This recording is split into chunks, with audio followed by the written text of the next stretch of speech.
téléphone. Allô? Bien, c'est où t'as la c'est biblios.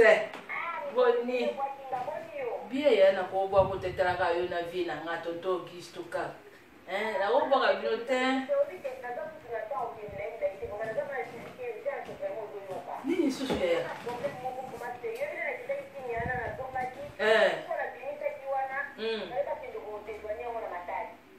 Esse invite?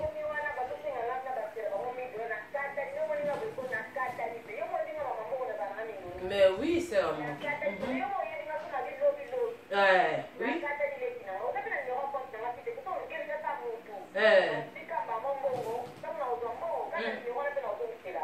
Ah, problème exact. C'est la moto. Yo nga yebi yo to sunga nga mala ba mikemike. Yo côté na ofuta ni. Pona na seme ki na nga ye ayeba na bato ba defisa ba intérêt.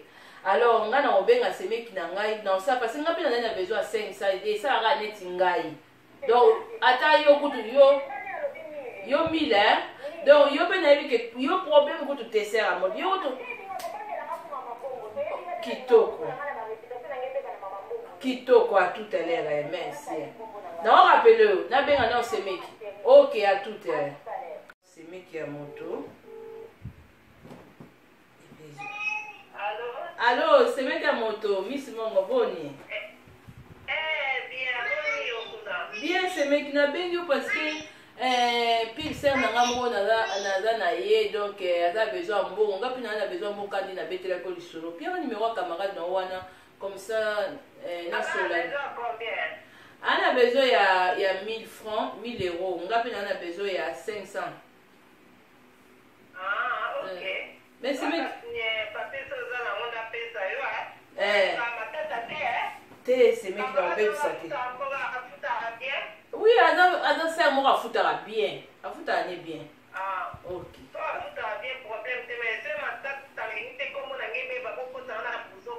Ah, c'est mec qui tient à c'est ça dans le numéro.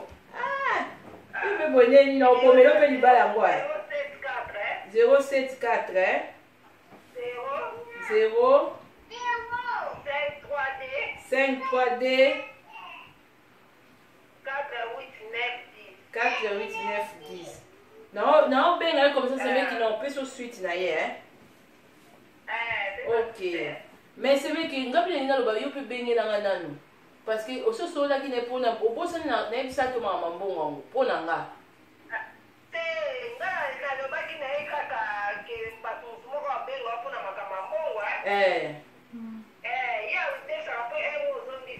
Oui. Bon, c'est vrai qu'ils sont dans les dans le salle aussi. Le gars il c'est que déjà qui toque quoi. Merci. Na benga na maman fille de grâce ye mutukolo masolo maman mbonga depuis ça na noa. On a pu faire na ngai wana biblos alali libanda.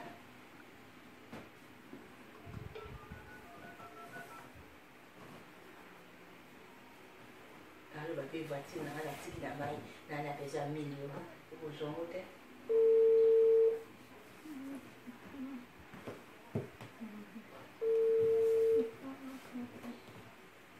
Ma fille de grâce à Zabico.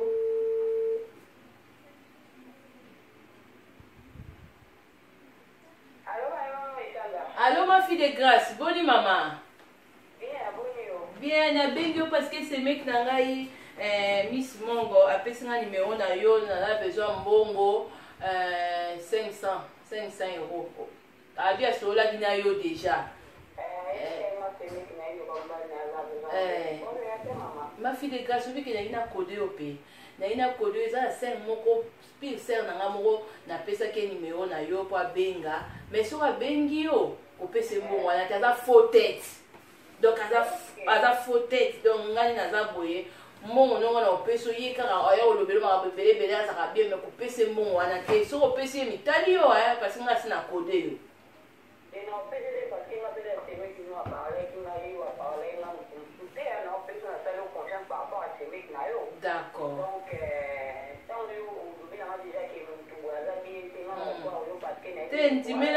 Dimilanga penda ase moko maza azama tata na mbomba benga bya ma Paulina ya yeku na ko baksa polo ko azama ala pena mobile ne bana mama Paulina na tata Paulina. Donc vraiment ndenge zana mi batela nzamba kubatela mama mubatela makambo mbongo na merci to sa ndeni kasi na kango wapi poto opesa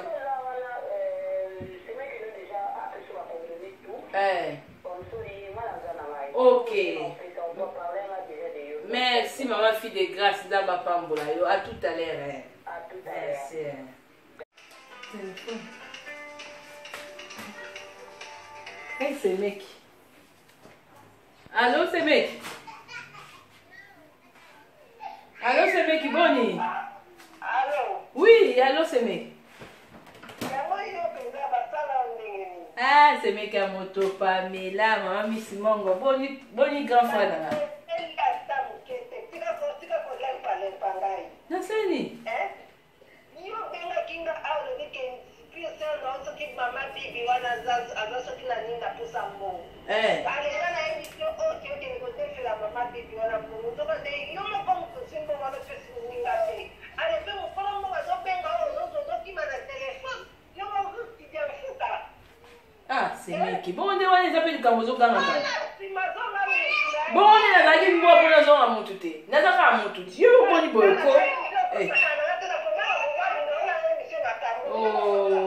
tala semeki mosusu yo kobi te nga na kobongisa yo libala nozokangelanga mpe boye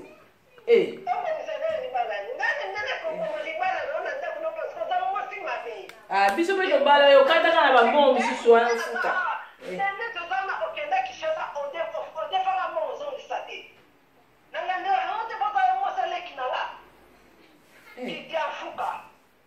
bonga mna bandaka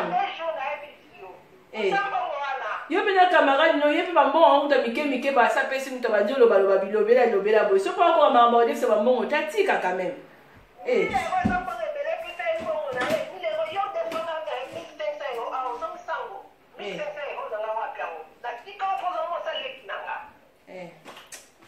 naza aposa osumuka te parce que lobi ya dimanche lo samedi to garde quand même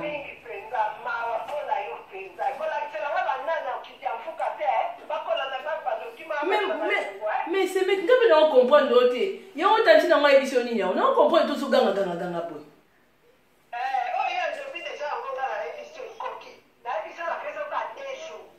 na pression pete mpona kofuta ngo pete taka kate na batelefone bota basemeki mosusu zela abomi yo libala na vraimen téléphone. Oui, allô? Allô, bonjour. Bonjour. C'est que dans la scène ta biblos. Bon, maman. Qui te connaît? Souvent, on va monter sur ta et c'est la moto.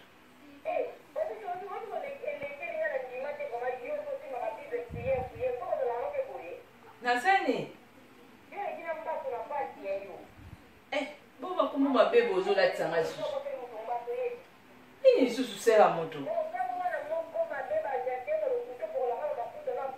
balekiseli mbongo te mbongo nasali mpona bapesi te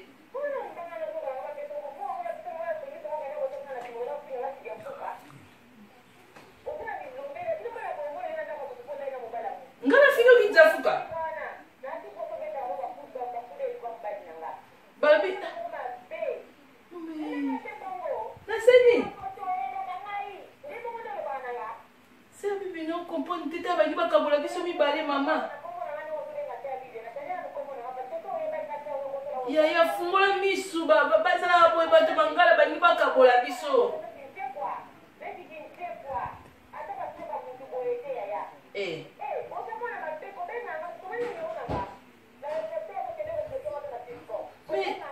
me yaya nga nasali nini ngai oyo bapozaka yo na sere nanga Christine baitonge na Paris kaka na yo moto oza nanga na Suisse ya ma biblos évangéliste didie vita telanga makambo ngai oyo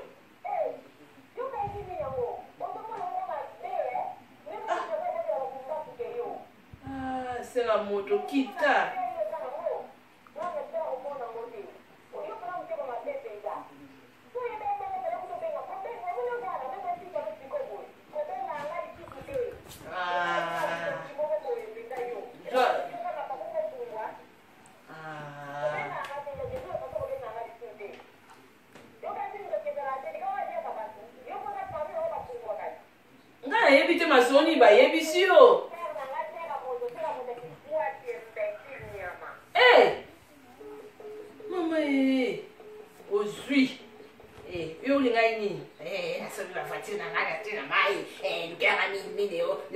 000 euros. Yo ne totinda ba voiture na ki.